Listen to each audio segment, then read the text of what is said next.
I am Sinia Glam, and welcome to my one time or dream time happy hour, whatever you want to call it.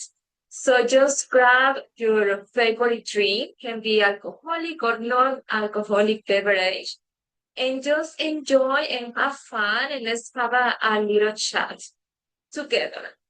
So one of my favorite topics to talk about is about my vegan lifestyle. So today I'm going to talk about something that has been important since I've been having in the past, I had eating disorders, emotional eating. So uh, a lot of things like a very bad relationship with the food or a lot of up and down. So today I want to talk about what happened when you fail in your diet or when I fail in my diet. So, first of all, cheers. Let's have a quick sip and then I can start to tell you about my experience.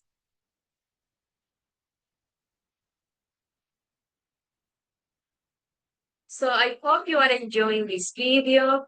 And like I say, just drink your favorite drink. Can be a tea, can be coffee, wine, champagne, a beer, mojito, whatever, margarita, anything you like. Uh, okay, so let's start about my topic. Many times in my life, I fail with my diet. I have my diet plan, everything already scheduled, and I have my meal prep, for example. But then it comes those days where everything it goes wrong. No matter what I do, everything is falling apart. And of course, sometimes I feel like fuck it, I don't want to know anything about diets. I'm fed up because that happened. We are humans. Nobody's perfect 24/7.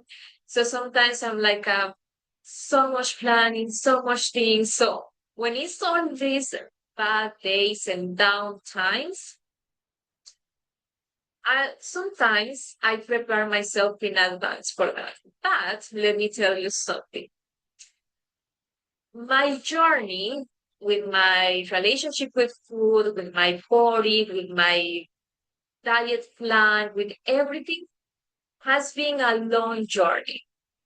I experienced many things when I was a teenager, in my 20s. Now that I'm in my 30s, I get to know my body better. And also because the metabolism is different as we age, now I think 10 times before I do something wrong.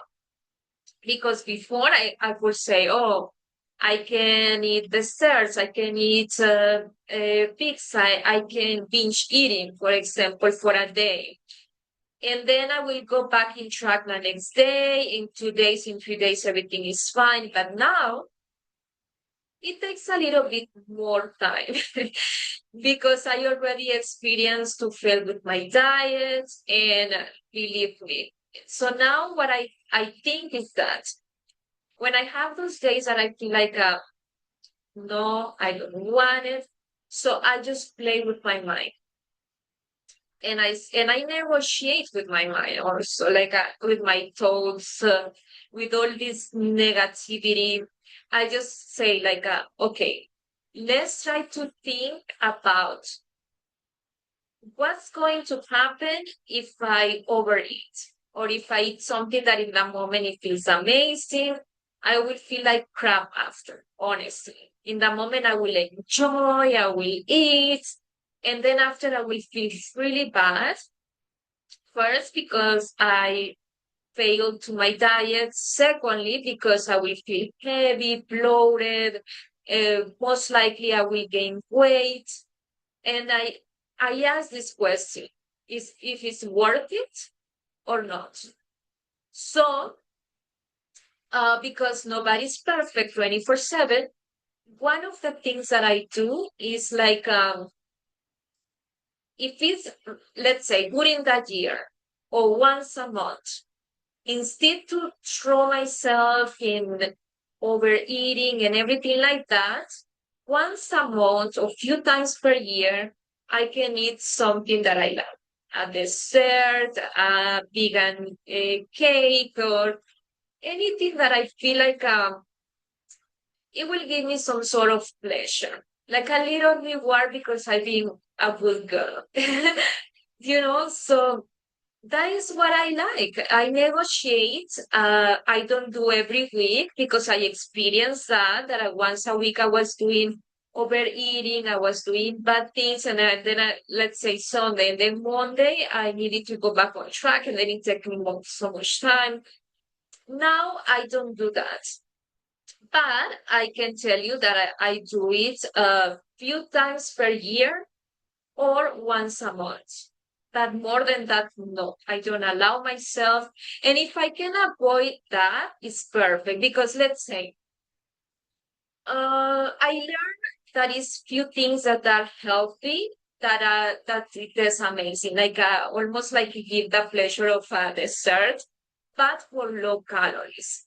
There is some granola bars that I love. I'm not going to say the brand, of course, because I'm not getting paid as for now for that specific brand, but it's one of my favorites. So sometimes when I eat, I have this bar. The bar is kind of like a 90 to 100 calories and is absolutely delicious. So that is also something to work on, that you can have a little treat, that it can be healthy, that it tastes great, but it's very low in calories. So sometimes that works.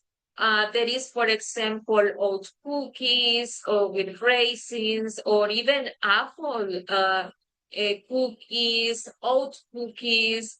So it's kind of like few things in the market now that you can buy, are low in calories, are healthy, organic, and most of the time that the things that I buy are vegan, or I watch a vegan recipe if I feel like I want a little something, but I try not, because and then I feel like I want another, and so on. So it's not a great idea for me. Another thing that it helped me is that in my house, I don't have that limitation. I don't have anything that is gonna trigger my appetite. Or even if I feel these days of failure, there is nothing that in my house that I have in my house that I can say, oh, I'm gonna take that. No, I just buy veggies, fruits, and also I learned that let's say if it's something that a day that I cannot anymore, that I feel no, it's impossible. So what I do, I eat fruits. I eat fruits, or I eat a salad. So I try to not break it that bad. So because it's not the same to eat like just to give an example, like 10,000 calories, and maybe just few calories in a little extra meal. That is a little healthy. Just to give an example, of course, it's nothing that is exactly like that. It's just to say something about to negotiate with your body, because instead to order pizza, for example, why not to have a salad or a wrap, for example? Just a wrap or something that is healthy. So maybe you break that diet, but you didn't break it that bad. So yes, there is few things that I do. So yes, I always think how I'm going to feel after that is worth it, if it's worth it or not. And most of the time, the answer is it's not worth it. It's not, it's not, it's not. You are going to regret later. Another thing that it helped me is that sometimes I have these thoughts, right? That, oh, maybe I want a little something, a dessert or whatever. So what I do is like I go out for a walk, or I start to do something else. Let's say I start to cook or prepare something um, in the kitchen, you know, or I start to wash the dishes or I do something like an action, like an activity. And then or listen to music or watch a movie or read a book or watch a podcast, you know, like something that it changed the mind. Because in before I remember I was watching mukbangs in TikTok and it gave me some sort of like pleasure, like oh they're eating so much and you know stuff like that. But I stopped to do that because I feel like no, it's the opposite. Sometimes I feel like oh they're eating that. I want that too because it looks delicious. So I don't do that much now, but yes, few of the things that it helped me is like to negotiate with my mind, to assure myself that it's not going to be worth it, to remember myself how I'm going to feel after that, how many days it's going to take for me to lose that weight if I gain weight, or how long it's going to take me to feel better after. So the answer is it's not worth it. So it's why I say I do it few times a year, maybe once a month. Otherwise, if I can avoid it, is the best. So yes, that is a few things that I do when I fail on my diet or when I try to fail, when I want to fail. And if I really fail, like I don't do my intermittent fasting, so I have another meal. So instead to have like a too much calories, then I just eat fruits or I order a salad or something that it is delicious, but it's not as bad as to eat huge amounts of food, overeating, or too much calories. So you break the diet, but it's not that bad. It's control damage. So thank you so much, guys, for watching my videos.